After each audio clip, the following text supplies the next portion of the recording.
Muito boa tarde. Vamos então dar início à nossa audição, que está programada. Trata-se da audição do Dr. Ricardo Gonçalves, anterior gestor da Santa Casa Global. Ela é motivada por um requerimento aprovado da iniciativa do Grupo Parlamentar da Iniciativa Liberal e a grelha é aquela que já foi das anteriores audiências, mas que eu passo a relembrar. A primeira intervenção é para a apresentação do requerimento, no tempo de 5 minutos, e compete ao Grupo Parlamentar da Iniciativa Liberal. De seguida, há a intervenção inicial, por parte do Dr. Ricardo Gonçalves, no tempo de 10 minutos. Seguem-se as intervenções dos grupos parlamentares, 5 minutos a cada grupo parlamentar, num tempo de referência de, se falarem todos, de 35 minutos. E a intervenção final, que é uma resposta conjunta às questões levantadas, suscitadas pelos grupos parlamentares, por parte do Dr. Ricardo Gonçalves, num tempo idêntico aos grupos parlamentares, isto é, um tempo de referência de 35 minutos. Portanto, uma previsão de 1 hora e 25 minutos. E, assim sendo, eu passaria a palavra à senhora deputada Mariana Leitão, da Iniciativa Liberal, para a apresentação do requerimento. Tem a palavra. Muito obrigada, Sr. Presidente. Desde já agradeço a presença do Dr. Ricardo Gonçalves e da disponibilidade para responder às nossas questões. Eu, nesta intervenção inicial, não vou, obviamente, alongar muito, porque o requerimento é um requerimento que pressupõe a vinda de um conjunto de personalidades e personalidades essas que tiveram responsabilidades diretas na gestão da Santa Casa da Misericórdia, do processo de internacionalização e da tutela. Vou só fazer um breve enquadramento daquilo que são os objetivos que nós temos e que tivemos com a apresentação deste requerimento e que temos com este conjunto de audições. Desde logo, sabemos que este processo de internacionalização apresenta já prejuízos que se estimam serem superiores a 50 milhões de euros e, portanto, tendo sido um processo que correu francamente mal. Há um conjunto de contradições que ainda não foram, no fundo, dirimidas, nem clarificadas quanto às várias versões sobre o conhecimento ou não do nível de detalhe deste processo de internacionalização, e há também a preocupação que é partilhada com a situação financeira da Santa Casa da Misericórdia e a ausência de uma estratégia efetiva de futuro. No caso do Dr. Ricardo Gonçalves, além daquilo que vamos querer apurar, depois eu farei as perguntas mais em detalhe, mas há desde logo duas situações que nos preocupam. O grau de fiabilidade nas decisões de investimentos que foram feitos, ao nível da análise de riscos, ao nível das due diligence que foram solicitadas e analisadas, que conclusões é que se chegou, e há também a questão, depois da demissão que foi feita pela tutela, neste caso pela Santa Casa da Misericórdia, e que dá origem a um conjunto alargado de considerações e de tentativas de esclarecimento por parte do Dr. Ricardo Gonçalves, que muitas vezes colidem com essas suas explicações, colidem com as versões obtidas, ou pelo menos com as fundamentações para essa demissão. E, portanto, nós recebemos também um documento que nos foi submetido com um conjunto de pontos em que há essas divergências, e depois eu também iria perguntar mais em concreto sobre algumas delas e concretamente sobre os vários passos que foram feitos no âmbito deste processo de internacionalização, nomeadamente com a compra das participações por parte da Santa Casa Global, os negócios que foram desenvolvidos no Brasil e todo esse processo. Mas para já, e a aproveitar também que irá fazer uma intervenção inicial para ouvir as eventuais explicações que tenha para dar já e o contexto que queira dar sobre todos estes processos e depois faria as perguntas na segunda ronda. Muito obrigada. Muito obrigado, Sra. Deputada. Eu vou passar a palavra então ao Dr. Ricardo Gonçalves, que aproveito para saudar e para agradecer a presença aqui, cumprimentando também o Dr. António Garcia Pereira, causídico ilustre, e isto aqui na condição de advogado do Dr. Ricardo Gonçalves. Portanto, a intervenção inicial do Dr. Ricardo Gonçalves, no tempo de 10 minutos, faz favor, Sr. Doutor, tem a palavra.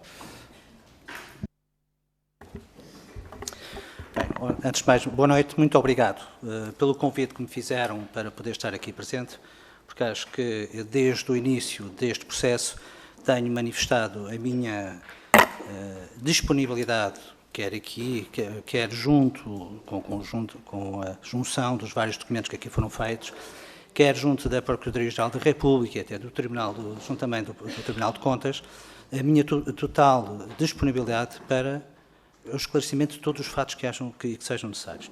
E já agora, como declaração inicial, gostava de dizer que se porventura, no decorrer desta audição, houver alguma coisa que não fique esclarecida, tenho toda a disponibilidade para responder a questões adicionais depois, a posterior, documentação que porventura não tenham ou que não consigo obter e que eu possa fazer, pronto, é natural que tenha mais documentação, também tenho todo o interesse em fazer chegar, porque acho que o interesse de quem está envolvido numa situação destas é querer efetivamente contribuir para a descoberta da verdade e para que toda a gente fique conhecedor dos factos. É a única forma de se esclarecer as questões, é toda a gente estar com os factos presentes e estarmos todos com a mesma versão dos factos.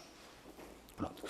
Dito isto, eu efetivamente, como disse a senhora deputada, foi objeto de uma destituição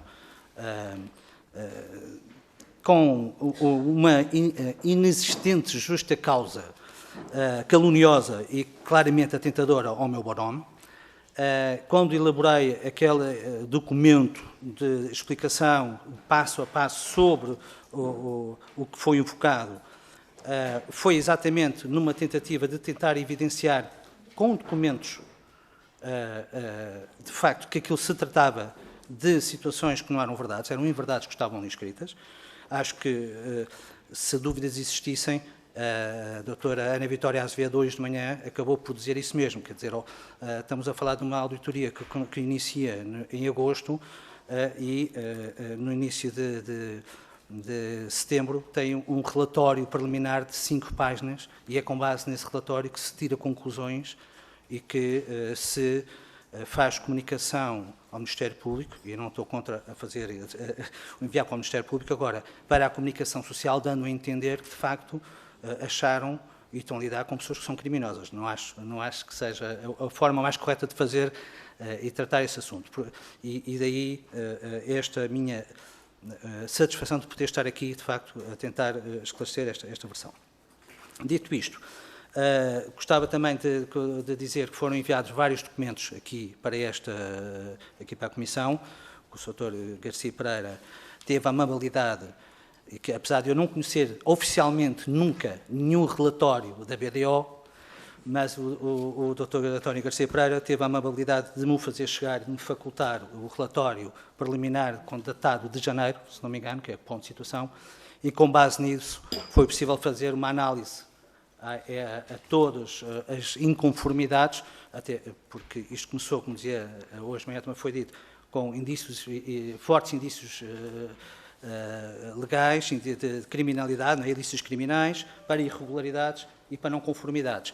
E agora, como podem ver e podem atestar nesse documento e na análise, ainda que sumária, que está aí feita, é um documento que podem, de facto, ver que não é as versões que estamos a falar e as situações que estamos a falar, de facto, de situações completamente distintas. Parece que estamos a falar em realidades paralelas, e não é um facto.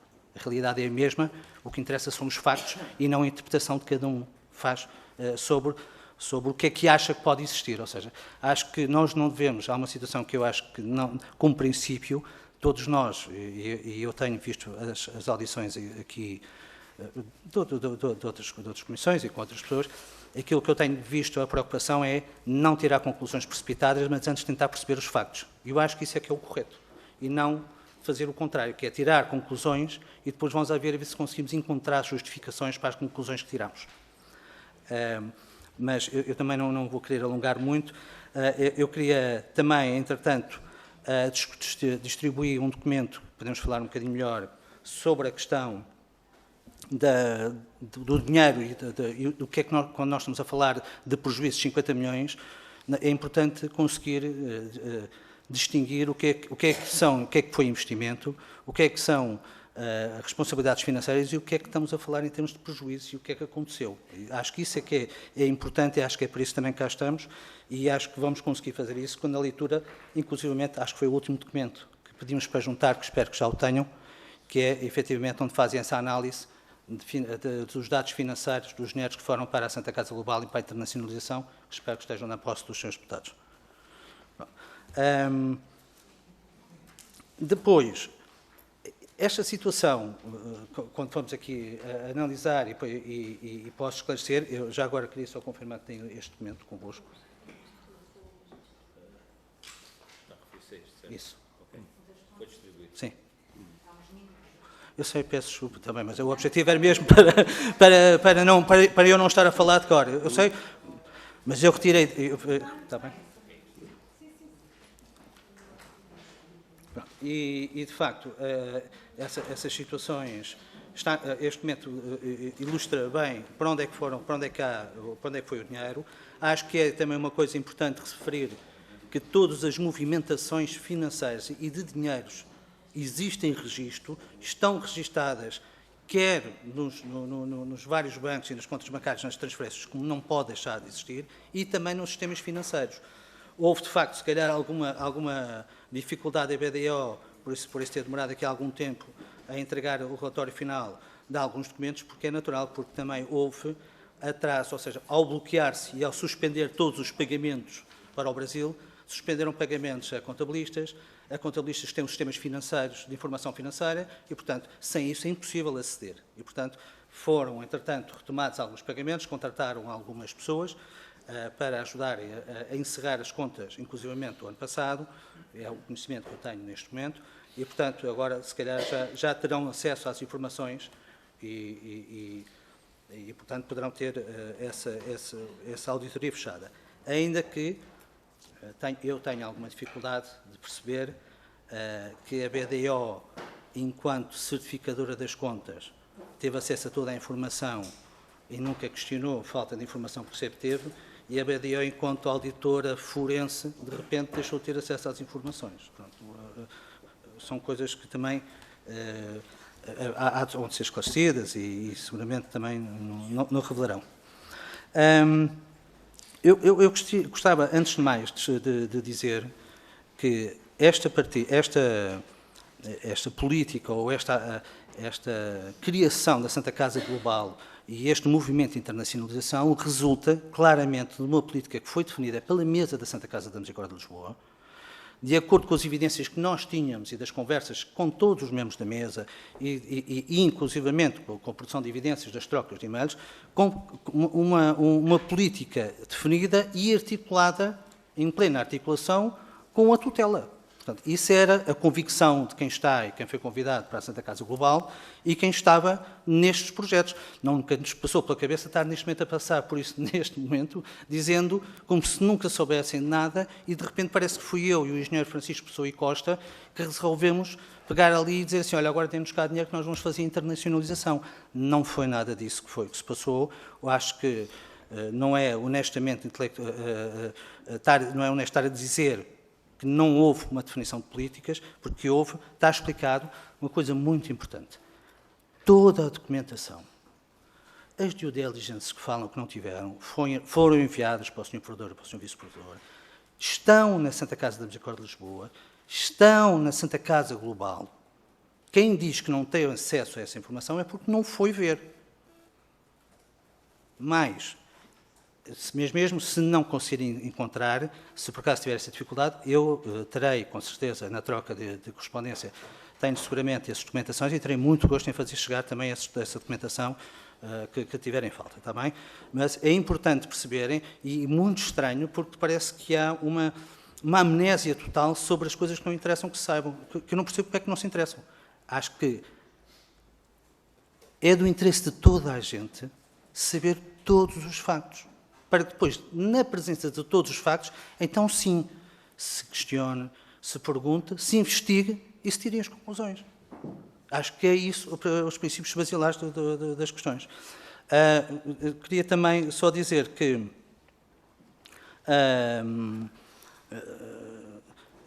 que as pessoas que neste momento se estão a queixar, de facto, que se calhar algumas decisões foram feitas tirando ou invocando factos genéricos e conclusivos, sem factos concretos, efetivamente são os mesmos pelo qual me fizeram passar a mim e o engenheiro Francisco Costa exatamente pelo mesmo. Portanto, compreendo perfeitamente a posição deles. Muito obrigado, Sr. Doutor. Feita que está esta intervenção inicial, passamos à fase das intervenções dos diferentes grupos parlamentares. Como referi há pouco, será 5 minutos para cada grupo parlamentar e começará por ordem decrescente de representatividade e, assim sendo, a primeira intervenção será por parte do grupo parlamentar do PSD, a Sra. Deputada Sónia Ramos, a quem eu passo a palavra. Tem a palavra, Sr. Deputado. Muito obrigada, Sr. Presidente. Cumprimento o Sr. Presidente, os Srs. Deputados e, naturalmente, o Dr. Ricardo Gonçalves e o seu ilustre advogado, agradecendo naturalmente a disponibilidade para estar aqui hoje connosco a fazer aquilo que referiu, a tentar esclarecer os factos, que é isso que nos interessa. Agradecer também os documentos que hoje ao longo do dia foi remetendo à Comissão, mas de facto não nos foi possível, naturalmente, analisar com o detalhe que se impõe, uma vez que tivemos trabalhos parlamentares, incluindo reunião plenária, e queria fazer também este esclarecimento e julgo que eu posso fazer em nome de todos, portanto fomos abrindo os mails, mas não conseguimos naturalmente analisar a documentação.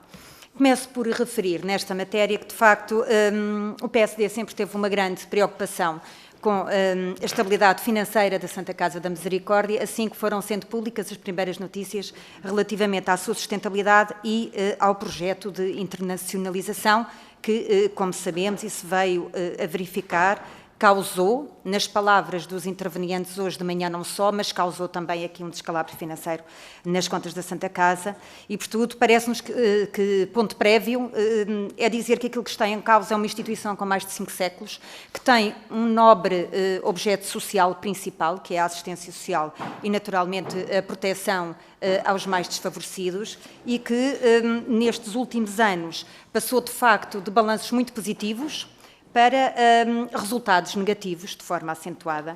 E, portanto, esta é a primeira nota que queremos deixar, que ela já por si objetiva e, portanto, julgo que todos podemos concordar relativamente a isso, até porque levaram à injeção de capital em 2023, como sabemos, embora também com outras enfim, contextos ou pretextos. Dr. Gonçalves, temos várias questões relacionadas com a questão da Santa Casa Global. Foi destituído pela provedora Ana Jorge, que diz que Vossa Excelência e os restantes administradores descuraram e violaram manifestamente os seus deveres legais e estatutários. Primeira questão, que consideração lhe merece esta citação?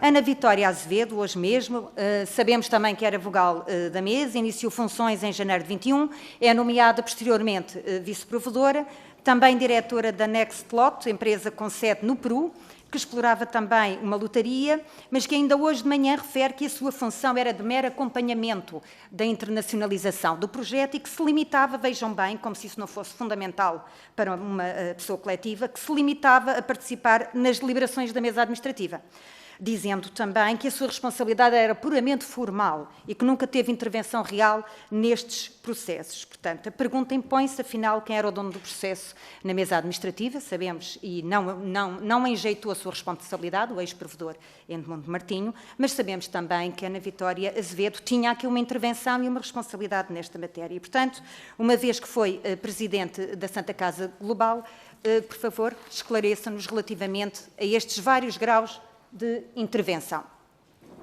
O Dr. Ricardo também referiu em entrevista a um órgão de comunicação social nacional que estes negócios, nomeadamente, e porque começaram no Reino Unido, Peru, que foram preparados antes de existir a Santa Casa Global. E, portanto, já estavam em curso. Perguntava-lhe, então, em que negócios ou investimentos é que teve intervenção direta já na sua gestão e quais é que estavam já assumidos. A ex-ministra também refere, e referiu nesta Casa, que se limitou a autorizar a constituição da Sociedade Santa Casa Global e que até ao dia 14 de junho de 21 não teve mais informação. Sendo que hoje mesmo também foi aqui desmentida nesta Casa pelo ex-provedor Edmundo Martinho, como aliás já fez publicamente em vários órgãos. Portanto, pergunto-lhe também, do seu conhecimento, a senhora Ministra tinha ou não informação atempada e regular sobre estas questões? O Dr. Ricardo reportava-se diretamente a quem? Alguma vez a senhora Ministra lhe pediu informação direta sobre o andamento dos negócios e investimentos, nomeadamente no Brasil, nomeadamente sobre a idoneidade dos parceiros ou não? E qual a intervenção nesta matéria também do ex-provedor, naturalmente, que acompanhava como pelour direto esta matéria? Na sua opinião, Dr. Ricardo, podemos pedir mais responsabilidade no absoluto falhanço deste processo ao seu mentor e a quem avaliou, do ponto de vista ministerial, ao antigo ministro, o avanço para a internacionalização dos Jogos da Santa Casa, ou, por outro lado, o maior responsável por o falhanço, que hoje já é objetivo, tem a ver com a ex-provedora Ana Jorge, que, de uma só tacada, cessa ou faz denunciar toda a responsabilidade contratual com os resultados negativos que são agora já conhecidos, nomeadamente a acumulação de juros por falha das responsabilidades. E era esta a questão. Só para terminar, Sr. Presidente, o que é que seria mais vantajoso enquanto gestor? E peço desculpa pela tolerância. Seria, de facto, continuar este projeto ou a decisão que foi tomada pela última ex-provedora da Santa Casa de Lisboa? Muito obrigada. Muito obrigado, Sra. Deputada. Passamos então ao Grupo Parlamentar do Partido Socialista. O Sr. Deputado Miguel Cabrita tem a palavra. Muito obrigado, Sr. Presidente, Senhoras e Senhores Deputados. Cumprimentar o Dr. Ricardo Gonçalves, agradecer a sua presença aqui, a exposição inicial, agradecer também a documentação enviada, que, como foi explicado, não tivemos nenhuma oportunidade para analisar, mas ainda assim agradecer o envio. E dizer o seguinte: ao longo da discussão pública sobre a Santa Casa, a sua situação, ao longo das audições de hoje, têm sido aduzidos argumentos sobre este projeto de internacionalização da Santa Casa e o seu lugar no quadro de uma estratégia de longo prazo para a Santa Casa da Misericórdia, mas também sobre os contornos concretos dos investimentos e os modos como vieram a ocorrer. E nestas duas dimensões, quer esta aposta estrutural, quer os processos em concreto, que o Dr. Ricardo Gonçalves é um interlocutor importante, uma vez que é, desde logo, funcionário há muitos anos, com responsabilidade no Departamento de Jogos, teve diferentes condições, é um profundo conhecedor destas áreas, em particular da área do jogo, é aliás normalmente referido como um especialista nesta área, não sei se reconhece nesta designação, mas é assim que é normalmente referido, e foi desde o início um dos administradores da Santa Casa Global e também das empresas que entretanto foram constituídas para apoiar este projeto. E portanto eu gostaria de deixar algumas perguntas, quer sobre esta dimensão mais estrutural, quer sobre as questões mais concretas de como estes projetos decorreram. A primeira, como conhecedor e especialista na área dos jogos, era sobre a capacidade da Santa Casa para apostar na internacionalização. E para saber se, do seu ponto de vista, esta aposta fazia sentido, se a Santa Casa tinha know-how, condições para, no plano internacional, poder ombrear ou constituir-se como parceira, como player, se quisermos, nos mercados internacionais, porque esta é uma área muito específica, em que poucas entidades a nível internacional têm experiência, competência, também escala, e, portanto, sabendo que a Santa Casa teve os primeiros passos da internacionalização há cerca de 20 anos em Moçambique, que tem participado ou que participou na rede europeia que desenvolve jogos como o Euromilhões, o Eurodreams, que penso que também terá acompanhado pessoalmente, eu, portanto, pedi-lhe que confirmasse e nos desse um pouco a sua ideia sobre o sentido que faz esta aposta e a capacidade que a Santa Casa teria para, no fundo, exportar, digamos, avançar com este potencial para se alavancar fora do país em termos também de financiamento. O segundo tipo de perguntas é sobre o futuro da Santa Casa e os impactos do jogo online. Eu não lhe vou pedir nenhuma consideração política sobre o modo como este modelo foi montado em Portugal, mas apenas gostaria que partilhasse com o Parlamento e com a Comissão, como alguém especializado nas áreas do jogo, como é que vê o futuro do equilíbrio entre o jogo mais tradicional e o jogo online, e em particular sabendo que em particular, para que impactos teve isto para a Santa Casa e que tem para a Santa Casa, sabendo que a Santa Casa entrou no jogo online, mas fê-lo mais tardiamente, salvo erro, em 2017. E sabemos também que a pandemia teve um impacto devastador nesta matéria. Basta dizer que em 2019 as receitas do jogo na Santa Casa foram 226 milhões de euros, caíram 46 milhões de euros em 2020 para 180 milhões e mesmo tendo recuperado, eu não tenho o relatório de contas de 2023, conhecê-lo-emos em breve provavelmente, mas mesmo tendo recuperado em 2022, ainda estão 30 milhões de euros por ano abaixo daquilo que eram antes da pandemia, e a pergunta que gostaria de lhe fazer é se, na sua perspectiva, esta parte que falta recuperar, que é ainda uma parte muito importante, seria recuperável, ou se esta migração para o jogo online durante a pandemia é uma perda definitiva que tem que ser assumida como uma condicionante para o futuro da Santa Casa e para o seu financiamento e para o seu equilíbrio financeiro.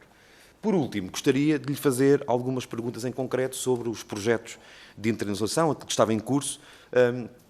Falou-se muito no ensaio, digamos, no balão ensaio no Reino Unido, de Angola também, do Peru, creio que com a operação a decorrer, e, evidentemente, do Brasil, que é aquele que é mais expressivo, tanto do ponto de vista do potencial financeiro, mas também do investimento que foi feito para se procurar lançar este projeto. E, portanto, se bem entendo, o Dr. Ricardo Gonçalves seria uma peça-chave nestes processos, na medida em que não só era administrador das empresas, como acompanhou estes processos diretamente, e é um especialista na área, era o especialista, se quisermos assim, na área do jogo, e, portanto, eu gostaria de saber, do ponto de vista daquilo que foi criado, montado, posto em prática no Brasil, que, tanto quanto percebo, era um investimento que, compreensivelmente, acompanhava muito diretamente e no teatro de operações, se quisermos, destes investimentos.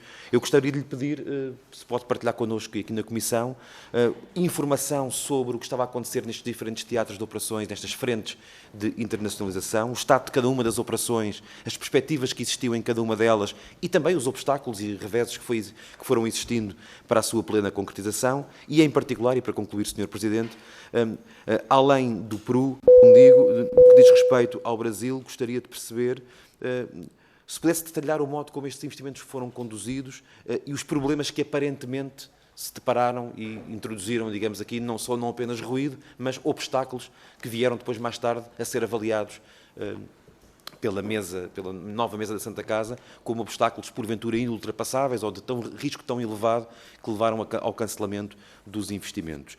Referiu a questão, por exemplo, da due diligence, que tem sido muito referida no espaço público também, que aparentemente existirá e, portanto, gostaria que confirmasse esta informação e, em particular, o processo de Brasília, aqui com muita incerteza, não tanto sobre a fiabilidade do parceiro neste caso, mas sobre a validade da concessão e a possibilidade de a operacionalizar.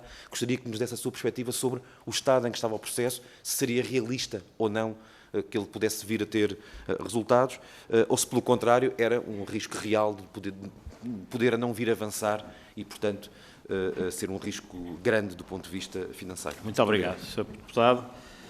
Passamos agora ao Grupo Parlamentar do Chega. Dou a palavra à Sra. Deputada Vanessa Barata. Tem a palavra. Muito obrigada, Sr. Presidente. Desde já agradeço ao Dr. Ricardo Gonçalves pela presença aqui hoje.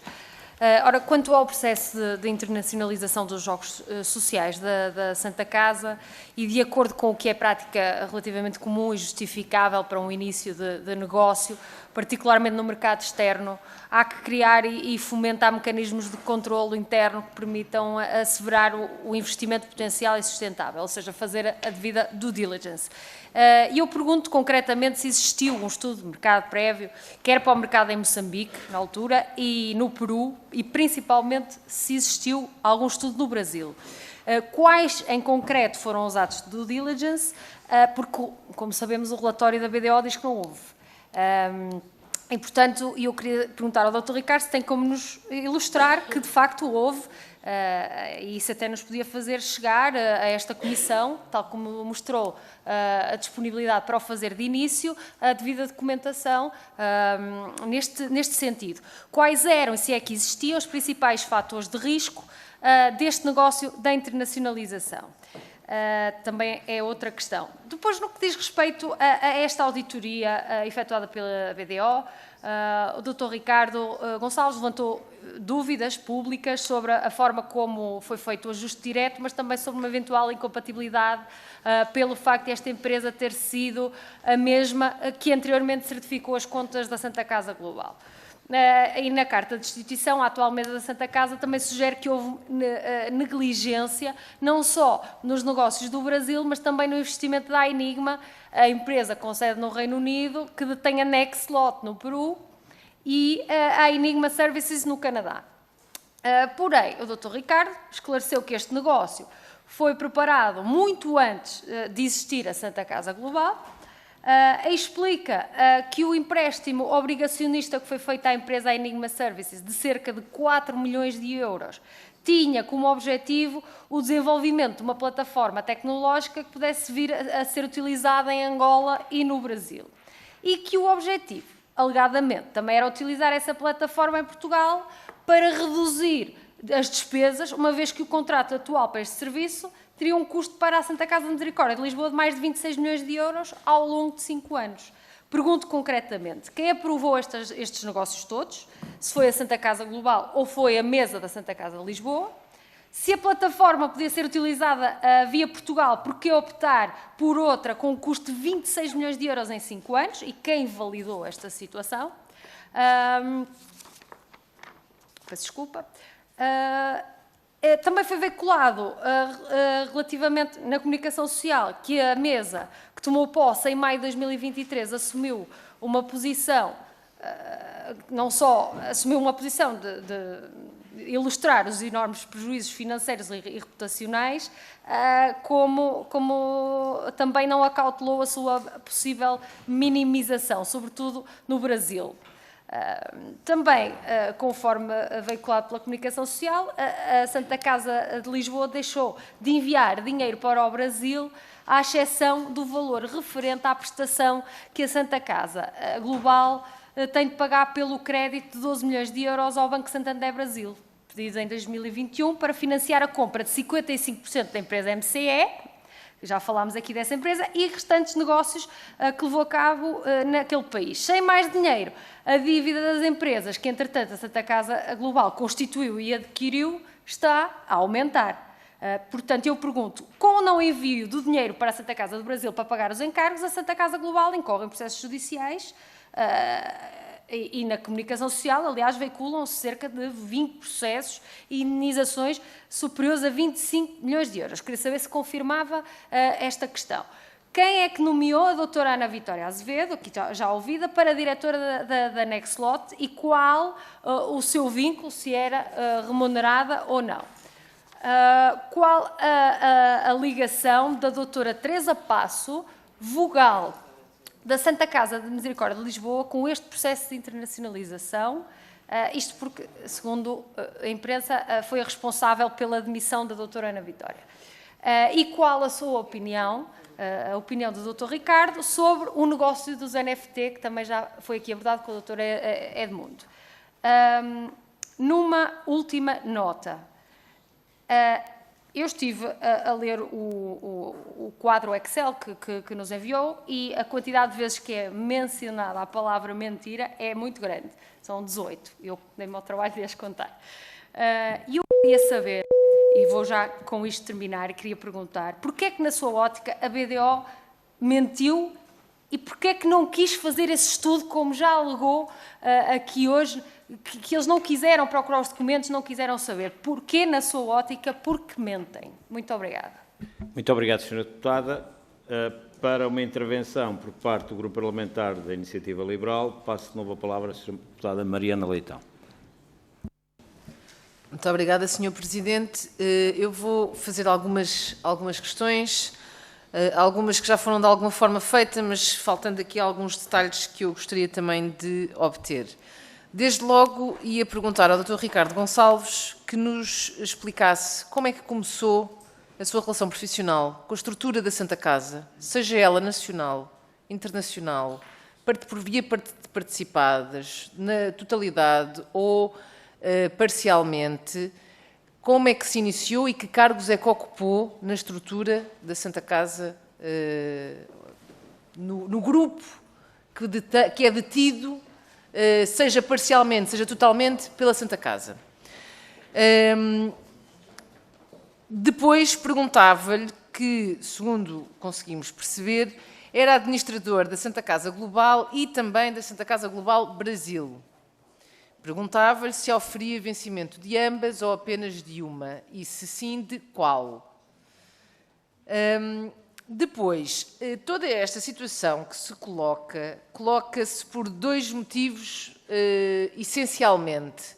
Por um lado, os montantes de investimento no processo de internacionalização que se vieram a revelar prejuízos, em que é preciso perceber a origem desses prejuízos, se há aqui algum dolo ou não na forma como as decisões foram tomadas. Por outro lado, há todo o conjunto de, vamos lhe chamar, incoerências entre o posicionamento dos vários intervenientes ao longo dos anos neste processo. E eu ia pedir a sua ajuda exatamente para percebermos o que é que se passou. Considerando que, pelo menos do lado da tutela e do ex-provedor, as coisas continuam ainda a não serem coincidentes e, portanto, pedi a sua ajuda também para percebermos exatamente o que é que se passou. Ia-lhe perguntar relativamente ao tal e-mail que é referido pelo ex-provedor Edmundo Martim, que enviou à doutora Ana Mendes Godinho, à ministra Ana Mendes Godinho, na altura responsável pela tutela, com o ponto de situação do processo de internacionalização, eu perguntava-lhe se teve conhecimento do envio desse documento, se ajudou na sua elaboração e aproveitava para perguntar também, considerando aquilo que é dito nesse documento, de que iria ser iniciados processos de due diligence para a escolha de parceiros e que as conclusões seriam posteriormente partilhadas, que identificação foi feita desses eventuais parceiros, se eles foram contactados e avaliados e porque é que, em última instância, se optou por fazer a aquisição de 55% da MCE por 14,5 milhões de euros. Onde é que está o resultado desta due diligence? Se ela foi de facto entregue e se há evidências de que ela foi entregue à tutela, se podemos ter acesso a esta due diligence e que nos seja enviada, quem é que a efetuou e quais é que foram as principais conclusões, conseguir de alguma forma reproduzi-las, se não havia outras opções a quem também teriam eventualmente sido feitas due diligence, se foram ou não, e porque a opção por esta e estes 55% do capital, não outra, ou até mesmo a hipótese de se constituir uma empresa de raiz. Sabemos da questão dos pontos de venda e tudo mais, mas que se puder também explicar-nos do seu ponto de vista o porquê.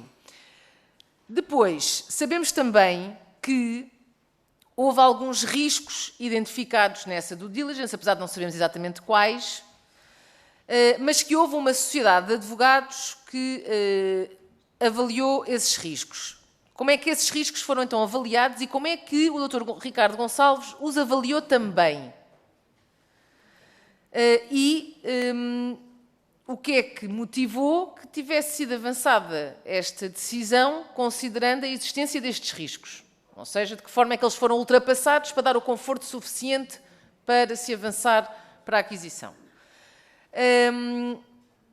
Depois, perguntava-lhe também, relativamente às prestações suplementares que foram feitas e à carta conforto que foi emitida por parte da Santa Casa da Misericórdia à Santa Casa Global, se tem ideia de ter havido algum tipo de processo de autorização que tenha sido feito entre a Santa Casa Global, entre a Santa Casa da Misericórdia e a tutela, se houve alguma intervenção por parte da Santa Casa Global no envio de qualquer tipo de documentação relativa à situação financeira ou outra que tenha sido solicitada ou que tenha sido por iniciativa enviada, que de alguma forma constituísse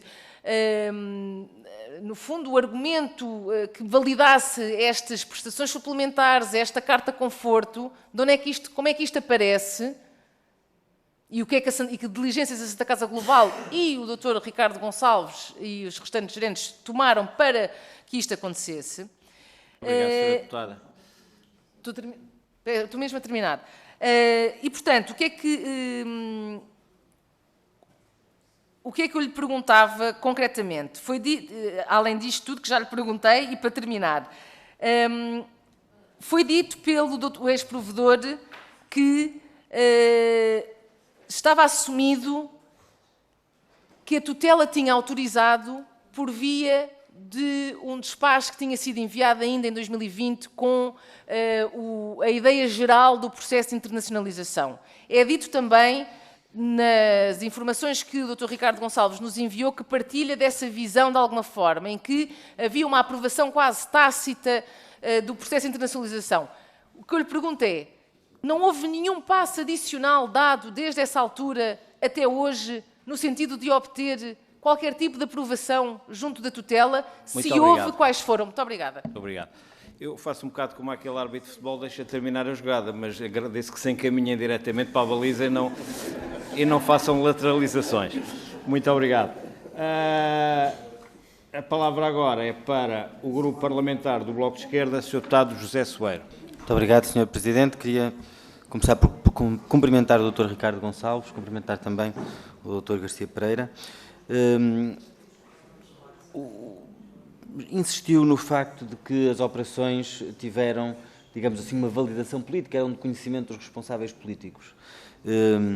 Não vou entrar tanto nesse debate, embora ele seja muito importante e compreendo a relevância também para si de clarificar esse aspecto, mas queria perguntar-lhe que balanço é que o Dr. Ricardo Gonçalves, hoje, com os dados que são conhecidos, faz dos investimentos que foram feitos e do processo de internacionalização. Porque o que nós vamos sabendo é que o argumento principal da justificação para a internacionalização era uma dificuldade que a Santa Casa enfrentava com aumento de despesas, com uma concorrência do jogo online, depois foi agravada pela conjuntura da pandemia e que a possibilidade de entrar em mercados internacionais permitiria equilibrar as contas e seria, por assim dizer, um bom negócio. Não foi isso que aconteceu. E, portanto, penso que é importante também nós percebermos, na sua opinião, o que é que correu mal neste processo.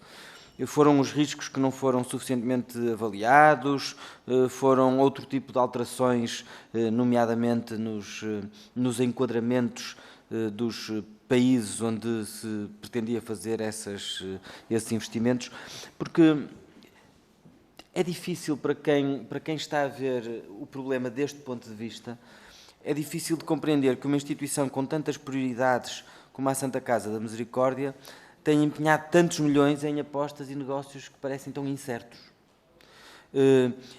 E por vezes, em instrumentos tão obtusos do ponto de vista da irracionalidade da ficção financeira como os NFTs, que o senhor ex-provedor aqui explicou, havia uma febre dos NFTs.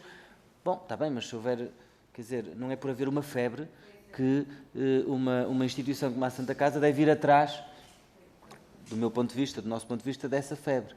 Os NFTs são um produto financeiro, do meu ponto de vista, bastante absurdo, e é difícil de perceber, estas opções. A doutora Ana Vitória Azevedo fez hoje críticas muito contundentes às declarações da senhora Ministra do Trabalho, proferidas ontem, desmentindo, aliás, categoricamente, dizendo que algumas das afirmações da senhora Ministra ontem na televisão eram objetivamente mentiras.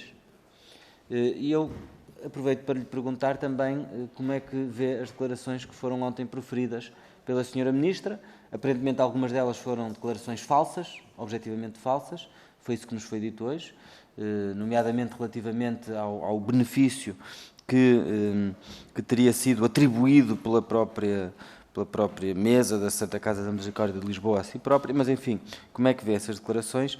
E já agora não resisto a perguntar-lhe também como é que vê a hipótese que foi lançada para cima da mesa, primeiro pelo ex-provedor Dr. Pedro Santana Lopes e depois corroborada pelo ex-provedor Edmundo Martinho, de que haveria que o alarme que estava a ser criado em torno da Santa Casa teria a ver, sobretudo, com um interesse de privados em tomar conta de um negócio que hoje está, que hoje é do exclusivo da Santa Casa. Estou a falar naturalmente dos jogos sociais. Creio que terá tido a oportunidade não apenas de ler, eventualmente, ou de ouvir as declarações do Dr. Pedro Santana Lopes, mas, pelo que percebi, terá ouvido também as audições de hoje de manhã, e essa hipótese foi corroborada pelo provedor Edmundo Martinho, que, aliás,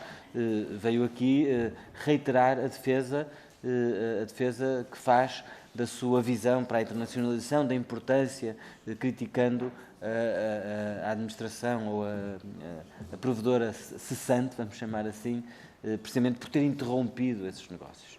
Mas, portanto, gostava de saber se também tem a percepção de que são, sobretudo, esses interesses que estarão a movimentar-se no sentido de alimentar este processo político ou não. Muito obrigado. Muito obrigado, Sr. Deputado. Passo agora a palavra ao Grupo Parlamentar do PCP, Sr. Deputado Alfredo Maia. Tem a palavra, faz favor. Muito obrigado, Sr. Presidente. Cumprimento o Dr. Ricardo Gonçalves, o Dr. Garcia Pereira, que o acompanha.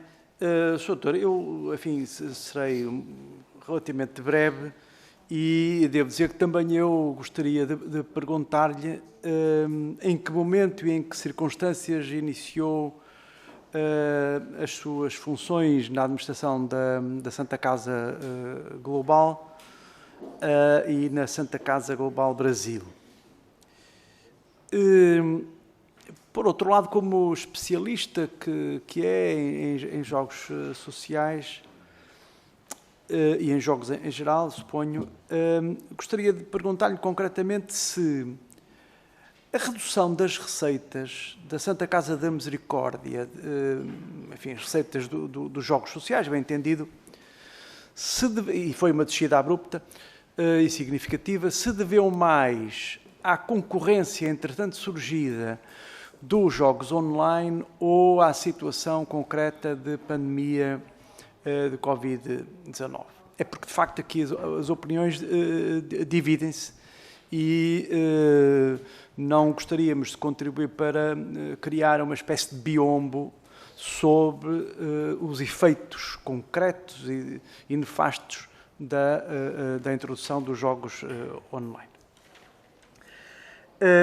Bom, em relação ao processo de internacionalização, especialmente em relação ao mercado do Brasil, que o Sr. ex-provedor Edmundo Martinho, aqui hoje, nesta manhã, disse ser um mercado não regulado. Enfim, não sou entendedor, mas se um mercado não é regulado, seguramente comporta riscos. Eu gostaria de saber quais foram os riscos identificados e por que razões, não sendo regulado e comportando riscos, foi feita a aposta forte no Brasil. Bom, e tenho que perguntar-lhe, de uma forma simples, direta, porque é que falhou o processo de internacionalização? Porque é manifesto que ele falhou. Quais são as razões pelas quais falhou? E, finalmente, em relação a esta questão que para nós não é de sumenos importância e que tem a ver com estar eventualmente em marcha e a ganhar corpo uma tese, suponho que foi o Sr. Doutor que no início da sua intervenção, na sua exposição inicial, falou da tese do regresso da tese da privatização. Não? Alguém falou. Bom, mas pergunto-lhe de qualquer maneira, em relação a esta... Aliás, foi a doutora Ana Vitória, exatamente, foi. Bom, em relação a esta hipótese de liberalização dos jogos sociais, que configuraria um ataque à concessão estatal, não é? se, na sua opinião, de facto, ela deve ser criada, eles devem ser abertos à concorrência privada ou não. E se há realmente, do conhecimento que tem desta atividade, se há ou não alguma ameaça digamos, ao monopólio da Santa Casa neste domínio.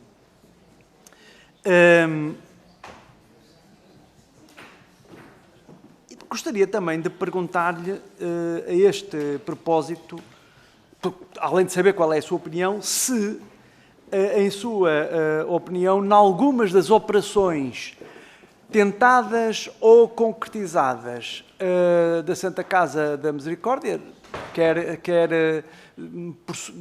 enquanto tal, quer através da Santa Casa Global, contrariaram de alguma maneira o espírito, a oposição, nomeadamente do anterior provedor da Santa Casa, segundo a qual os jogos sociais não devem sair da esfera do Estado e da esfera social.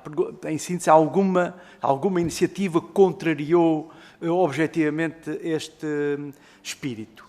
E, finalmente, Sr. Doutor, gostava de pedir-lhe a sua opinião sobre que estratégia devem seguir a Santa Casa da Misericórdia, mas também a tutela, não é? Para contrariar uma eventual ofensiva no sentido da liberalização dos jogos sociais. Muito obrigado. Muito obrigado, Sr. Deputado. A última intervenção compete ao Grupo Parlamentar do Partido Livre e passa a palavra à Sra. Deputada Isabel Mendes Lopes. Tem a palavra. Muito obrigada, Sr. Presidente, e muito bem-vindo, Dr. Ricardo Gonçalves, Dr. Garcia Pereira. Tenho algumas perguntas que serão repetidas, sendo a última, mas não deixarei de as fazer, e passarei então às perguntas que tenho aqui para si. Enquanto funcionário da Santa Casa da Misericórdia, gostava de saber que funções é que desempenhou e que trabalho é que foi desenvolvendo na instituição ao longo do tempo. Outra pergunta também é, enquanto foi dirigente, que soluções foram propostas para a melhoria dos resultados do Departamento de Jogos? Também outra pergunta relaciona-se com as apostas hípicas. O jogo em apostas hípicas foi autorizado e atribuído à Santa Casa como um modo de obter mais receita, mas depois não foi concretizado e, portanto, o que é que impediu a sua concretização? Relativamente à questão da internacionalização, em maio de 2021, os média brasileiros davam conta que o Ministério Público do Rio de Janeiro e o Tribunal de Contas teriam iniciado investigações à MCE e aos seus administradores por suspeitas de corrupção. E, nesse sentido, atendendo ao investimento tão elevado, estruturante e às notícias que foram saindo, queria perguntar se foi feito algum background check a estes acionistas e, se sim, se ficaram tranquilos. Vou voltar a perguntar se existiram estudos de mercado ou de retorno de investimento para a determinação dos mercados em que a Santa Casa deveria concretizar a internacionalização e quais foram os mercados e países identificados e se foram esses os selecionados. Por outro lado, no parecer do Conselho de Auditoria sobre o processo de internacionalização, o Conselho sublinhou que a atividade de jogo pressupõe e exige uma profunda avaliação de aspectos estruturantes em cada país, designadamente sobre a solidez e grau de implantação de parcerias, níveis de transparência dos processos de decisão, atividade regulatória, estabilidade política, infraestruturas, índices de segurança, corrupção e queria perguntar se esta avaliação foi feita e, por outro lado, também sendo a Santa Casa uma entidade também com uma apetência para a área social e com essa missão, se também foi avaliado em cada um dos mercados para onde a Santa Casa poderia internacionalizar-se a questão da saúde mental, do jogo, de como é que o jogo funcionava e se existia estruturas de apoio ao combate ao vício em cada um desses países. Por outro lado, que estudos foram feitos sobre os riscos de internacionalização e que ações de due diligence foram realizadas para estes investimentos. Depois, numa reportagem na SIC, fala de várias reuniões, especialmente uma reunião no Consulado do Rio de Janeiro em outubro de 2021, e gostava que pudesse esclarecer quem participou nessa reunião, com que qualidades e qual foi o fim da reunião, e com que outras entidades se reuniram no Brasil para falar do processo de internacionalização. E duas últimas perguntas.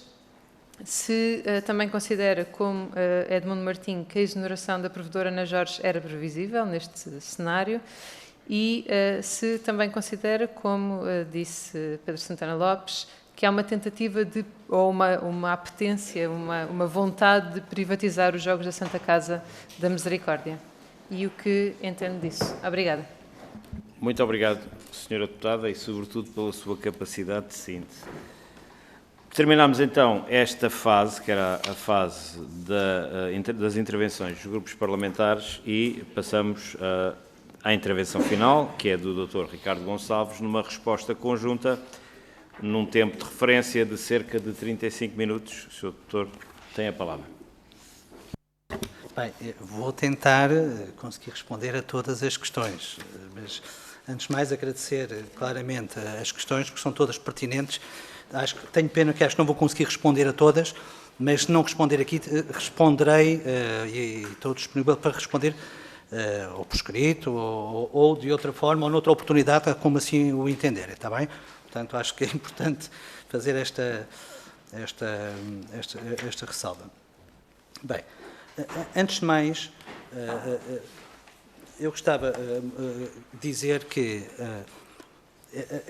por isso é que foi também distribuído este documentozinho sobre as contas. Eu sei que foi muitíssimo do acontecimento, mas também foi relativamente a isto, também tive com base também nas contas feitas pela própria Santa Casa e tive acesso também de forma a conseguir coligi-las em 2023, pronto, e ser o mais preciso possível. Pronto, acho que é importante perceber, e daqui fica expresso, que fala-se que há um prejuízo, que originou dívidas de 50 milhões, quando nós estamos a falar é que o que a Santa Casa teve foi um investimento na globalização, que está aqui expresso qual é que foi o montante investido, que gostava de, peço desculpa, voltar atrás e iniciar pelo seguinte: todas estas políticas de definição teve um único objetivo, que era conseguir efetivamente conseguir vários ou os negócios possíveis para diversificar as receitas da Santa Casa, para que a Santa Casa pudesse prosseguir os seus fins. Ao contrário, quer dizer, não houve o objetivo de despender o dinheiro que devia ser aplicado em outras coisas, ao contrário, numa situação em que se previa claramente que podia haver um decréscimo das receitas e com a Santa Casa com uma dependência tão grande sobre as receitas dos jogos sociais aqui em Portugal, e não havia a possibilidade de aqui, no imediato, de conseguir crescer dessa forma aquilo que era necessário para a demanda que estava a existir para a intervenção da Santa Casa, pelo que importava ir buscar outras fontes de receita. E a internacionalização veio exatamente neste sentido. Outra questão que acho que é importante perceberem, o porquê de criar uma empresa à parte. Dois objetivos. Primeiro, a Santa Casa tem um monopólio dos jogos em Portugal.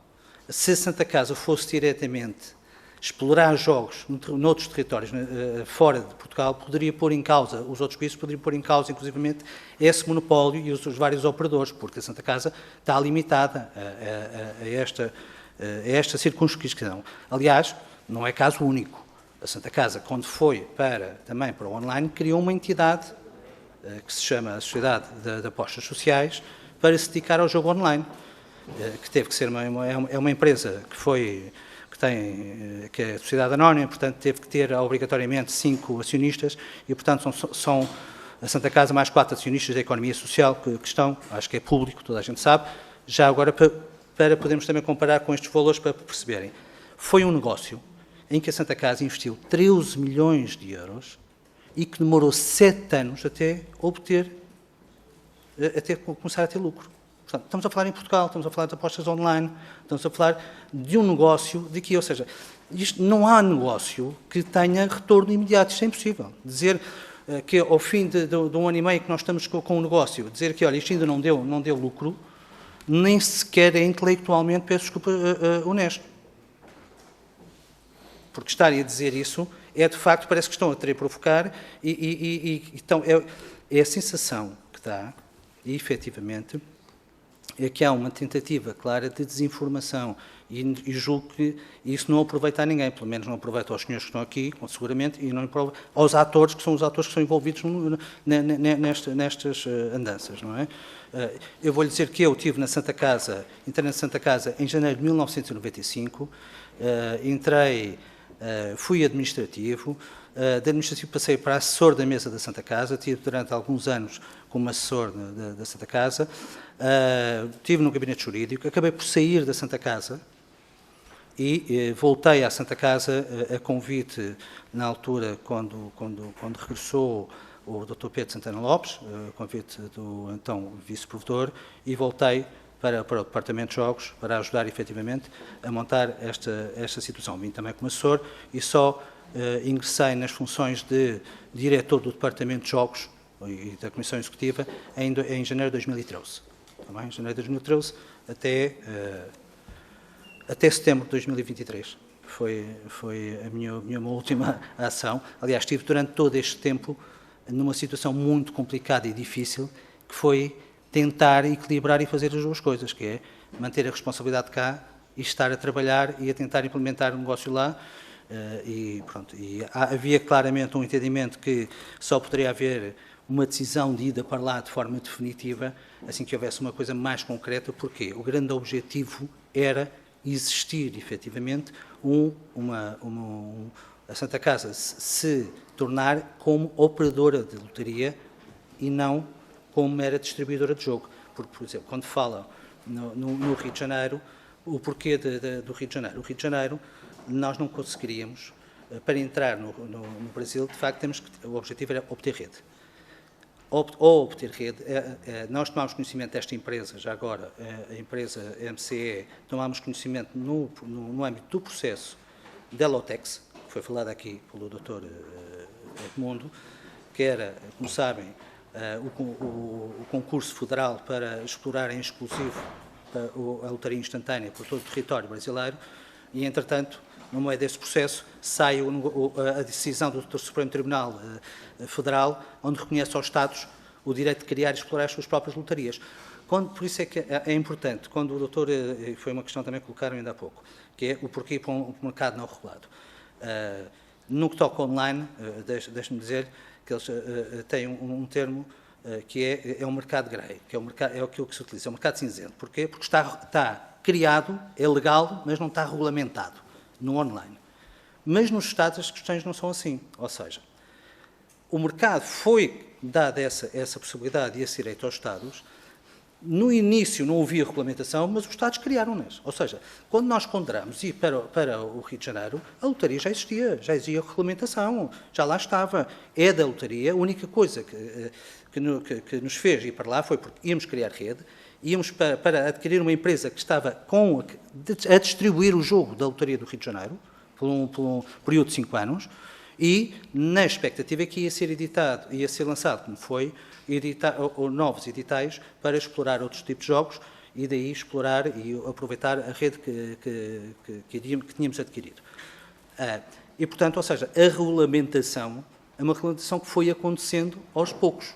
Há uma figura, já agora, que é importante perceberem, que foi um dos trabalhos que a Santa Casa fez, e muito meritório, a Santa Casa Global, que foi participar em processos que se chama os PMIs, que é Propostas de Manifestação de Interesse, em que os Estados abrem as autarquias, queriam a oportunidade das várias empresas participarem com estudos para, por exemplo, o mercado de jogo de Brasília, de São Paulo, e onde as empresas criam os seus estudos, apresentam as valorizações, com uma vantagem que é, se forem as vencedoras, o seu estudo é utilizado na elaboração dos editais, ou seja, quem está a elaborar parte logo em vantagem em relação a qualquer outro concorrente. Isso é legal, é assim que está estabelecido. Em Brasília, fica a saber que nós, inicialmente, o processo começou dessa forma. Nós ganhámos a PMI, estávamos a contribuir para fazer o edital, só que a mesa, ou seja, a Câmara Legislativa, decidiu de outra forma, que foi, entendeu que deveria dar um passo atrás e, em vez de fazer uma concessão a um privado, entendeu que o devia atribuir, na senda que o Governo Federal fez para a Caixa Económica Federal, ao Banco do Estado de Brasília e, portanto, atribuiu diretamente essa competência de exploração de jogo exclusivamente ao BRB. E esse banco, o BRB, que é o Banco Regional de Brasília, que é do Estado de Brasília, o que é que fez? Fez uma situação que foi procurar um parceiro tecnológico que o pudesse ajudar a contribuir e para lançar essa lotaria que abrangia todas as modalidades, e é no nível online e offline, e já agora é importante percebermos, estamos a falar para uma concessão por um período de 20 anos. Acho que é importante percebermos isto. Aliás, eu não sei se fiz a distribuição também da apresentação Tenho aqui uma apresentação feita pelo próprio Banco de Brasília, onde esclarece qual é que é o modelo. Esta apresentação foi feita à Santa Casa, eu peço desculpa, não sei se fez parte dos documentos que lhes foram distribuídos, mas se não, eu distribuirei, está bem? Eu distribuirei. Onde explica exatamente o mercado de Brasília, explica o modelo que foi feito, qual era o papel da Santa Casa, que era o parceiro, explica inclusivamente que contatou várias entidades internacionais, se não me engano 11 ou 14 entidades internacionais, para participarem neste BID, e que a Santa Casa saiu vencedora deste processo com as seguintes características, que era a Santa Casa pagaria o valor que foi identificado, que é os tais 14 milhões que foram publicitados, sendo que esses 14 milhões correspondiam a 49,9% da empresa pública que ia ser constituída com o BRB, para a Brasília, para a exploração de Brasília, e que a empresa é essa que iria explorar os jogos sociais e todos os jogos, não é, sociais, online também, pelo período de 20 anos. E esse pagamento era para ser feito em 7 anos, oferecendo-se o Banco de Brasília para fazer o financiamento desses próprios pagamentos à Santa Casa.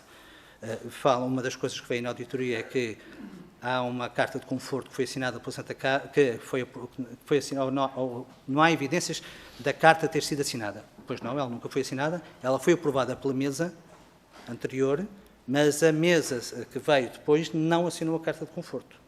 E, portanto, não houve a emissão da carta de conforto para a Santa Casa do Coro de Lisboa. Bem, acho que isto é importante, e é importante verem depois também aqui este processo, porque este processo também fala uma coisa que para mim é muito importante e é importante as pessoas perceberem. O Banco de Brasília, para além de ser mais otimista do que nós, mas fala numa coisa de vantagens para a Santa Casa que acho que é importante perceber, que é um parceiro, a credibilidade do BRB, como é óbvio, do banco, ser a primeira lotaria que ia ser atribuída de forma regulamentada, e mais, direitos de exclusividade para explorar no Estado mais rico do Brasil, é o Estado, apesar de ter apenas 3 milhões, é o Estado mais rico do Brasil, e com potencial, isto é o que faz, isto é que é importante perceber, com um potencial ancorado na expansão para mais 15 Estados, que é onde está o BRB. Ou seja, na sequência disso, já agora para perceber, houve uma reunião cá em Portugal a pedido do Sr. Governador de São Paulo, que nos pediu para perceber, para conhecer a Santa Casa e perceber também como é que era o modelo que foi apresentado e que foi encontrado. O Presidente do Banco também esteve presente, que gostou muito do modelo e ficou inclinado e disse claramente que era um modelo que interessava a São Paulo, o modelo que foi encontrado para Brasília. Acho que é importante perceber, porque quando falam que se poupou 14 milhões à Santa Casa, o modelo que está e os estudos que foram feitos pelo Banco Pactual e pelas empresas que assessoraram o banco apontam para que ao fim de 5 anos o retorno de investimento, ou seja, os dividendos a distribuir com os acionistas, andam na ordem dos 100 milhões de euros. Pronto. Estamos a falar que a Santa Casa receberia sensivelmente 49,9% disso. Ao fim de 5 anos. Estamos a falar isso e portanto, quando nós falamos que se nós fizermos uma análise de risco de negócios, de facto o fizemos, já irei lá, mas eu acho que não se fez foi o inverso. Foi uma análise de risco para nós sairmos do Brasil. Ou seja, porque é que não, que eu fiz várias referências ao então administrador, ao Presidente do Conselho de Gerência, o Dr. Nuno Alves, de que pelo menos, por favor, digam-nos e deem-nos instruções, porque nós ficámos em gestão limitada e corrente desde maio, sem poder fazer nada. pelo menos dê-nos a instrução de iniciar o processo para encerrar, se não querem ficar, pelo menos encerrar de forma controlada para mitigar o mais possível os danos para a Santa Casa e defender os interesses da Santa Casa. Está bem? Mas pronto, acho que não foi feito, foi pura e simplesmente abandonado. Os próprios advogados disseram, e numa reunião, que nós devíamos ter atenção a isso, que uma coisa é nós desistirmos das operações, outra coisa é abandonar as operações. Pronto. Vou tentar então fazer aqui, seguir o que está aqui e tentar resolver ou responder a quase aqui às questões. Bem, em relação à demissão que foi alvo, de facto foi alvo de uma demissão, eu acho que completamente incompreensível. Aliás, acho que, pelo aquilo que a doutora Ana Vitória Azevedo disse sobre aquilo que foi feito, acho que a ponderação para essa demissão fica muito clara e exposta com a posição que ela apresentou. E acho que me vou escusar de falar sobre isso, até porque é uma questão de ler o meu documento, e tem tudo lá, e tem todos os documentos, e já agora, se houver algum documento que acham que não é esclarecedor e necessitam mais esclarecimentos, com certeza toda a disponibilidade para os fornecer, está bem? E como é óbvio, e completamente sem contraditório, isto é uma coisa irreal, que é, por exemplo, eu estava de baixa, entretanto, tive um período de baixa, mas nós recebemos uma convocatória, fomos convidados pela BDO para falar, uma coisa que eu nunca tinha visto, que é para falar, para esclarecimentos, portanto nem sequer era contraditório, porque se fosse para esclarecimentos, o que fazia sentido era haver um mínimo, um e-mail, uma ata de declarações que se está a tomar, até para ver o que é tomado em consideração ou não. Nada disso foi feito. No meu caso, eu não pude ir. Entretanto, isto foi para dia 24, sendo que a deliberação do mês é de dia 20, onde já tinham tomado a decisão de destituir. Ou seja, dia 20 já tinham tomado a decisão de destituir e a BDO quer nos ouvir no dia 23 e 24. Desculpa, mas isto não... Quer dizer, ainda tem, peço desculpa, a desfaçatez, ou se calhar a coragem de me enviar novamente a perguntar se eu quero responder. Estamos a falar do dia 13 de dezembro. Se eu queria responder a algumas questões, quando já tinha sido destituído, naquele processo completamente... nem sei como é que eu hei de falar, mas pronto. Em relação à documentação, eu quero dizer que a documentação toda existe.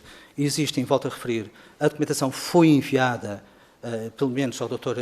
Edmundo e ao Sr. Provedor e ao Sr. Vice-Provedor sobre o resultado da due diligence, mas foram depois aprovadas os termos de compra, de aquisição, do contrato de aquisição da MCE, sendo que, na sequência dessas tais notícias que saíram, foram pedidos efetivamente um reforço da due diligence, porque foram duas empresas que fizeram. Uma foi a Deloitte, Brasil, parte contábil, como eles chamam, mas não podem fazer legal. E, portanto, foi contratado um escritório de advogados para fazer que é advogado, qualquer coisa forte e que são as pessoas... Mas eu envio tudo, está bem? Eu envio a documentação. E foi pedido expressamente para fazerem a análise também àquilo que vinha nas notícias, nomeadamente para investigar, em base de dados, se havia processos, junto do Ministério Público, junto da LOTES, existem certidões do Ministério Público a dizer que não existe nada, existem certidões da LOTES, que a LOTES é a Lotaria do Estado do Rio de Janeiro, a dizer que a situação está regular e sempre esteve regular, e temos essas evidências dessas documentações todas. Tudo. Quando dizem que não houve documentos, e parece que fomos que nem uns loucos lançados para isso, quer dizer, é um bocadinho insultuoso até para as pessoas e para o profissionalismo das pessoas.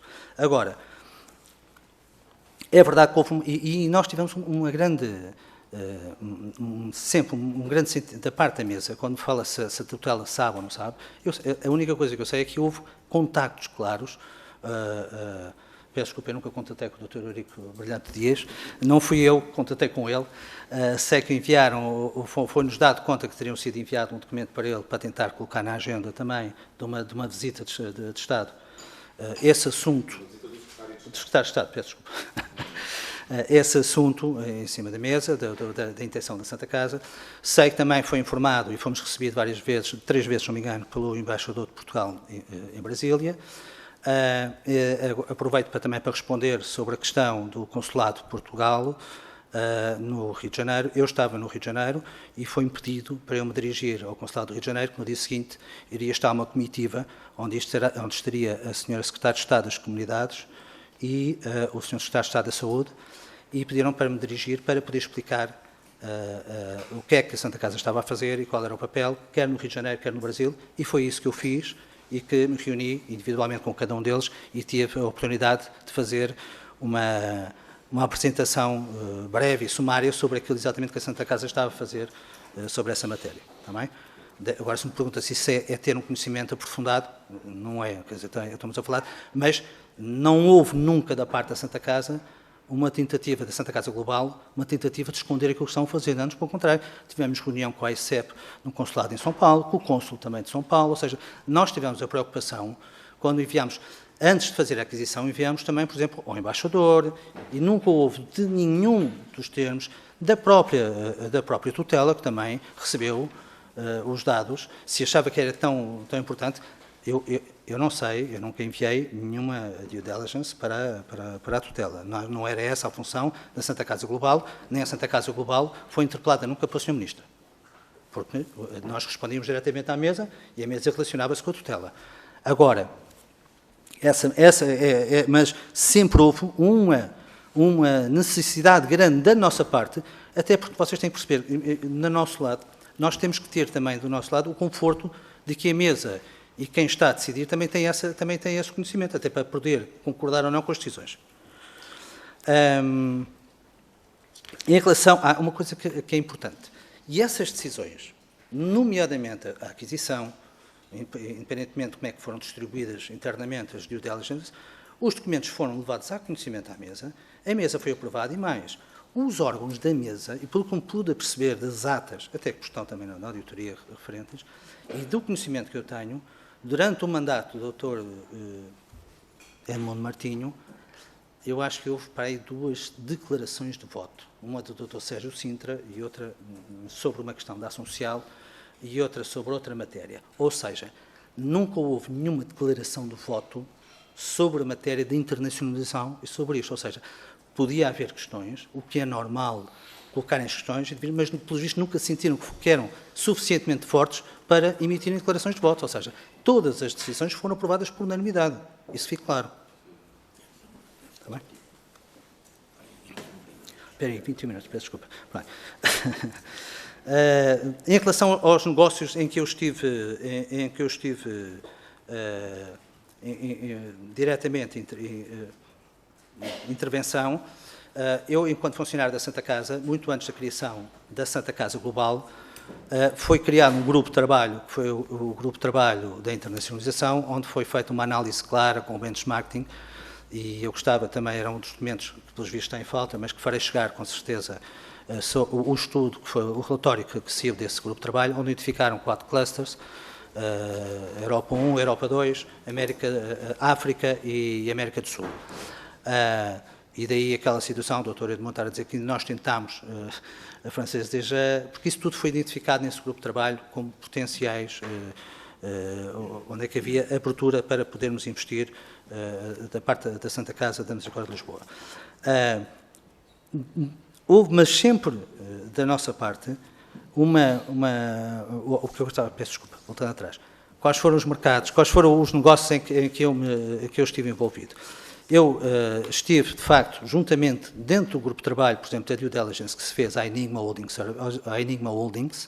pois a Enigma Holdings é que tem a Holding Services e tem a Nextlot, e também a AMCE, que também começou antes, e estive envolvido também na questão da Lotex, portanto, acompanhei essas decisões, até porque eu no Departamento de Jogos, já agora, uma das minhas funções era a gestão de parcerias internacionais. E, portanto, e daí o conhecimento também, a maior facilidade de ter esse contacto internacional, e quando a Santa Casa manifestou essa disponibilidade para fazer um movimento de internacionalização, houve naturalmente novos contactos e alguns contactos sobre essa matéria também, e que foi importante, que originou estes negócios.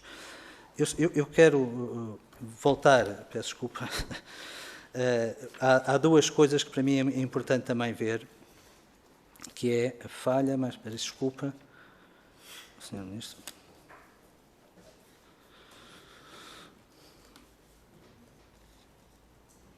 Pronto. Em relação e que já lá vou sobre a questão do anual e sobre a questão do Departamento de Jogos. Em relação, eu gostava também que ficasse claro aqui, que acho que é muito importante este ponto. No meio destes processos todos e desta, eu peço desculpa esta expressão, desta loucura da confusão do processo de internacionalização, demitem administradores, não demitem, estão à procura de um advogado que depois eu tomo conhecimento que foi demitido, mas depois o senhor foi nomeado com efeitos retroativos onde eu ainda estava em funções. Portanto, são coisas completamente doidas. E que está em funções ainda, o Dr. João Vassi, que eu não conheço, portanto não posso avaliar sobre o senhor, mas fez, durante esse processo, foi ou não havendo, que a Santa Casa, que estava tudo a cair, veio a Comissão Executiva da MCE a Portugal a bater à porta da Santa Casa desesperada, já não acreditavam em nós, em mim e o Francisco, porque me diz, vocês não nos estão a dar as respostas, reuniram, apresentaram a situação dramática, a mesa não nos disse que os iria receber, não é? Mas depois conseguiu fazer uma coisa, que é receber o documento deles e pediu para nós comentarmos, portanto, é agradável e simpático da parte deles, mas o modus operandi, de facto, foi esse. E no meio desse processo foram havendo situações onde houveram propostas para a resolução dos problemas da Santa Casa no Brasil, quer de aquisição, quer de solução de alguns processos que foram pura e simplesmente ignorados. Essas propostas existem, estão documentadas, estão nos e-mails e foram ignoradas e não respondidas. Pronto, é importante também perceber isso, que a Santa Casa, no meio desse processo, também foi deparada com algumas soluções que podia ter atendido e não atendeu.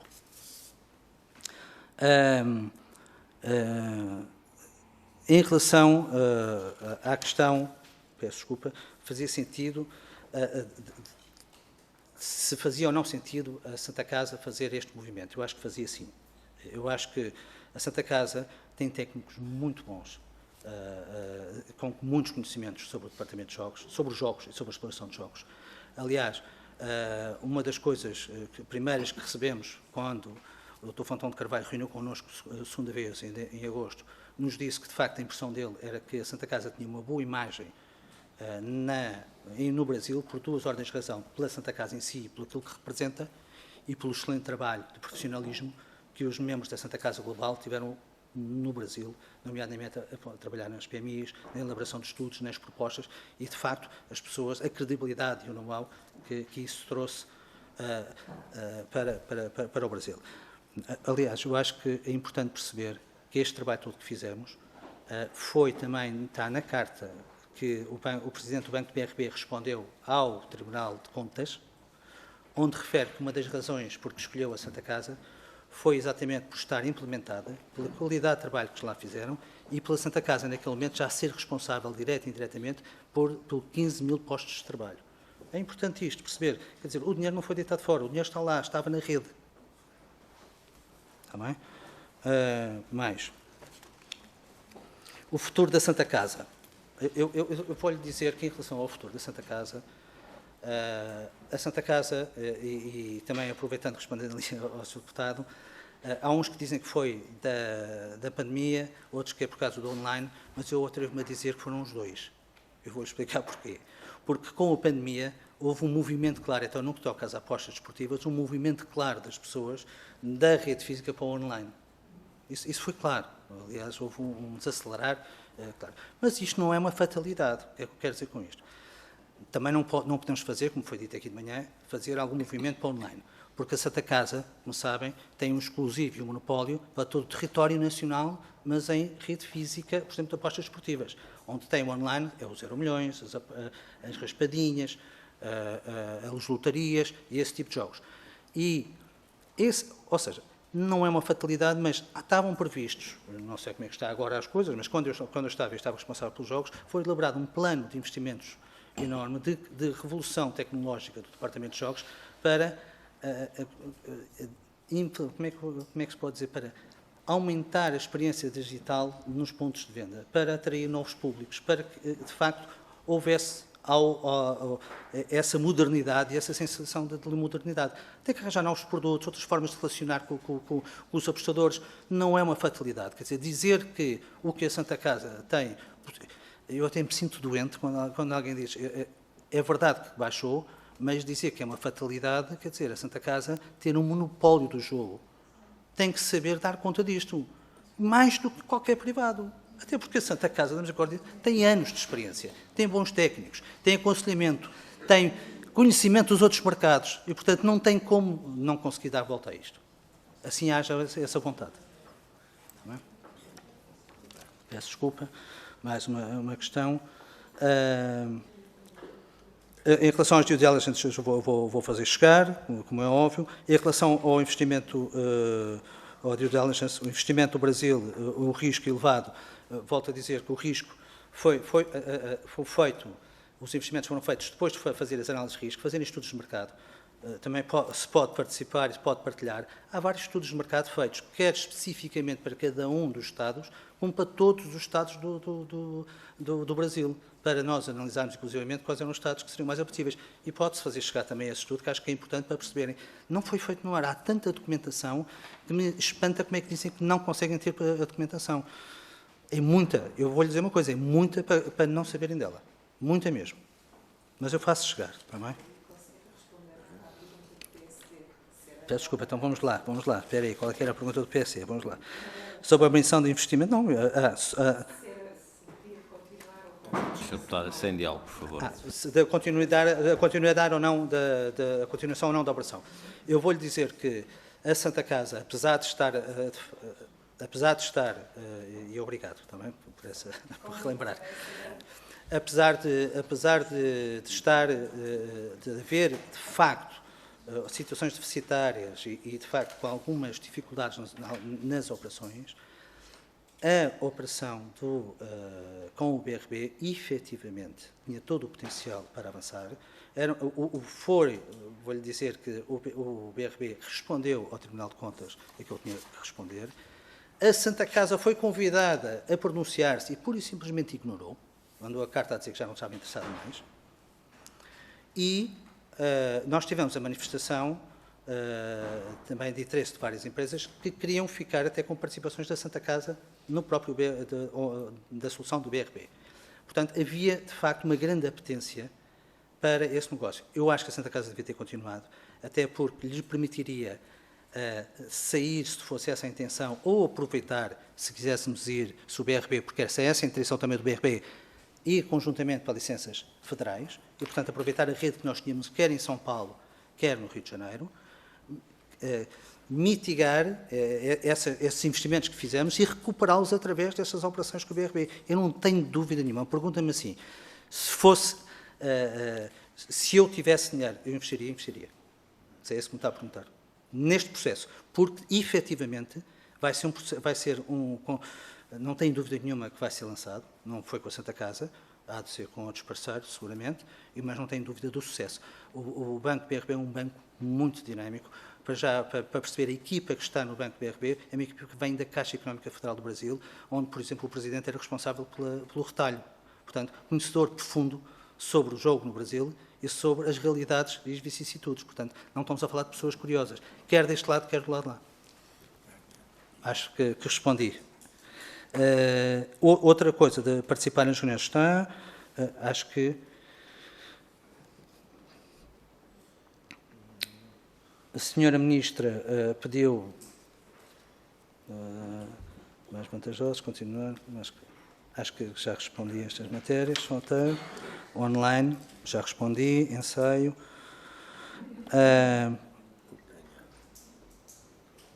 Da minha parte? Sim. Pronto. Em relação, mas acho que vou aqui também às questões acho que há uma pergunta importante que é se eu recebia ou não recebia no Brasil, acho que é importante também. e eu estava com o estatuto de residente e, portanto, recebia salário da Santa Casa da Misericórdia de Lisboa enquanto diretor do Departamento de Jogos. Da Santa Casa Global não recebia salário, Portugal não recebia salário, recebia cenas de presença que depois, entretanto, cessaram também das reuniões do Conselho de Administração, e recebia um salário de 3.000 e poucos reais no Brasil e as correspondentes ajudas de custo, que são de acordo com as regras que estavam estipuladas também na Santa Casa e que são utilizadas para a Santa Casa e que foram definidas no âmbito da Santa Casa. Não é? Agora, peço desculpa que isto é... Qual é a ligação? Pergunta-me qual é a ligação da doutora Teresa do Paço com a internacionalização. A ligação é natural, como toda a mesa. Tomaram as decisões, envolveram-se nas tomadas de decisões. Agora, eu não posso precisar que eu não estava nas reuniões de mesa para tentar saber quem é que disse o quê, qual foi a intervenção. Sei que foi feita a auditoria. A auditoria tem ainda o pluro financeiro, mas desconheço qual é que foi a tomada de decisão que ela tomou, ou o nível de envolvimento que teve cada um dos membros da mesa. Agora, as decisões eram por unanimidade, exatamente. Ou seja, por isso é que eu estou a dizer, não sei, para contribuir para a discussão, não sei. As decisões foram todas por unanimidade, não é óbvio. Mas não vamos entrar em diálogo, por favor. Está bem. Eu agradecia, Sr. Doutor, que pudesse ir abreviando. Vou tentar abreviar tudo. Pronto, tem aqui uma pequena tolerância, naturalmente. Só dizer que nem se percebe, efetivamente, como é que dois membros da mesa anterior também participarem em todas as decisões por unanimidade, decide exatamente o inverso e desconfiam de si próprios das decisões que tomaram. Perceber que se passou entre a tutela e o ex-promotor, pronto, eu peço desculpa, mas isso eu não lhe consigo responder. Pronto, sei daquilo que foi publicitado, consigo ter acesso à documentação que foi enviada, mas não consigo perceber o porquê deste relacionamento e deste aparente mal-estar da parte da tutela para com o Sr. Provedor. Não percebo, ex-provedor, não percebo.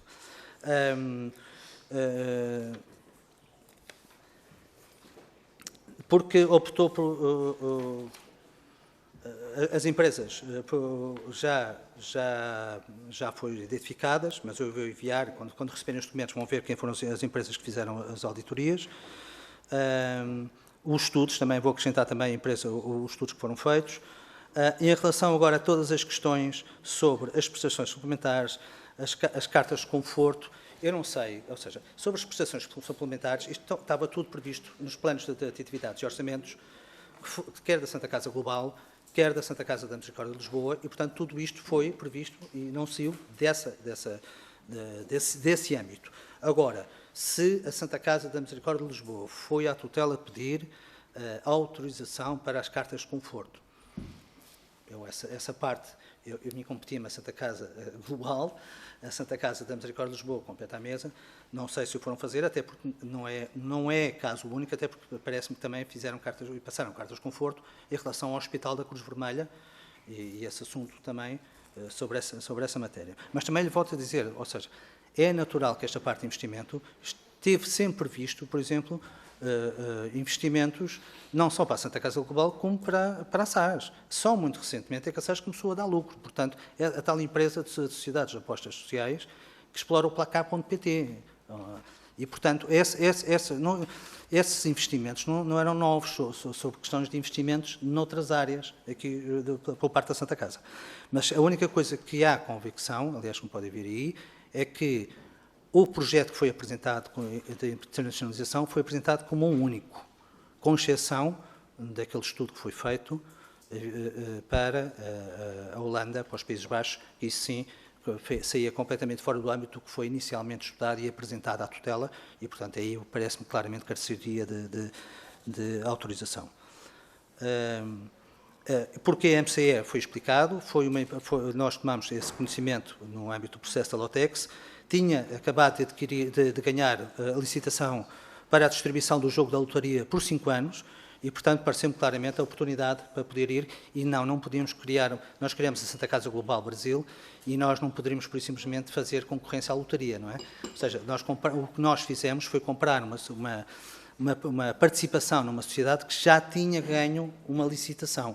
E foi isso que chegou e foi isso que motivou esse início de conversa e esse interesse. Está bem? Numa lotaria regular e já uma das mais antigas do Brasil. Está bem? Em relação ao despacho, foram feitos alguns passos adicionais em relação àquilo que foi autorizado pelo despacho. Eu já acabei aqui de explicar que o conhecimento que eu tenho é da correspondência que foi dada e que foi transmitida, os esclarecimentos adicionais por parte do Sr. Provedor à tutela. Não parece que tenha havido nunca questões sobre essa matéria. Nós, Santa Casa Global, tínhamos a preocupação de reunir constantemente com a mesa, até que ficou definido constantemente com o Sr. Provedor, com o Vice-Provedor na altura, com também a doutora Ana Vitória Azevedo, que aqui ele ia chamando em função também dos assuntos, até que foi decidido, e bem, que a partir de uma determinada altura, isso está numa das atas, os gerentes da Santa Casa Global passaram a ter que ir à mesa, uma vez por mês, apresentar o ponto de situação. E foi isso que passou a ser feito e passou a ser instituído com modos que acho que é boa prática e de transparência para todos, e isso passou a ser feito. Portanto, muito obrigado, se pudesse. Acho que... só um bocadinho. Muito bem. E outra questão tem a ver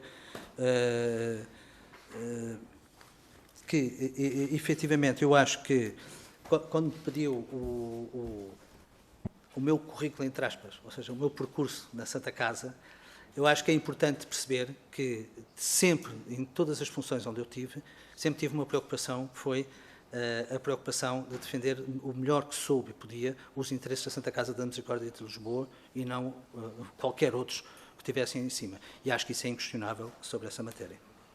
Em relação à privatização, peço desculpa, a única coisa que eu sei foi aquilo que foi nos jornais, é que foi efetivamente pedido uma reunião à Française des Jeux para apresentarem um modelo que existia atualmente, ou seja, da privatização, onde o Presidente é indicado pelo governo francês, ainda que tenha que ser aceito pelos restantes acionistas, e qual é que foi o mercado, ou seja, o caminho para lá chegar. Mas é a única coisa que posso pronunciar, porque agora sobre essa questão de se vão, quais são os privados que aí vêm, peço desculpa, mas não sei, desconheço. Muito obrigado, agradeço. Peço desculpa, Sr. Presidente. Eu gostaria de... Houve aqui algumas, pelo menos duas perguntas que não sei se foi esquecimento, mas não incluiu na sua explicação. Eu gostaria era só se confirmava ou desmentia os 20 processos judiciais e as indenizações superiores a 25 milhões de euros por causa do não envio do dinheiro para a Santa Casa Brasil. Vamos certamente eu peço desculpa, mas também não me respondeu à questão. E do NFT, perguntas também a questão dos NFT. E não pode haver aqui um tratamento, enfim, o tempo é o que é. Eu creio que mas o PS também interpelou e por isso achei pertinente. Interpelou um pouco à margem dos regulamentos, mas pronto. Eu também. A mesma figura regimental. Eu creio que o Sr. Ricardo Gonçalves já apresentou um conjunto de documentos, pronto, ficou-se a apresentar outros e provavelmente se detectar que há perguntas que não foram respondidas e que tem interesse em responder, poderá também fazê-lo por escrito e nós faremos, obviamente, distribuir por todos os grupos parlamentares. Quero agradecer a presença do Dr. Ricardo Gonçalves, também do Dr. António Garcia Pereira, e peço aos senhoras e senhores deputados que fazemos aqui uma pequena pausa de 2, 3 minutos no máximo, porque eu sei que o próximo auditado já está nas instalações da Assembleia da República, não vamos fazê-lo esperar. Muito obrigado.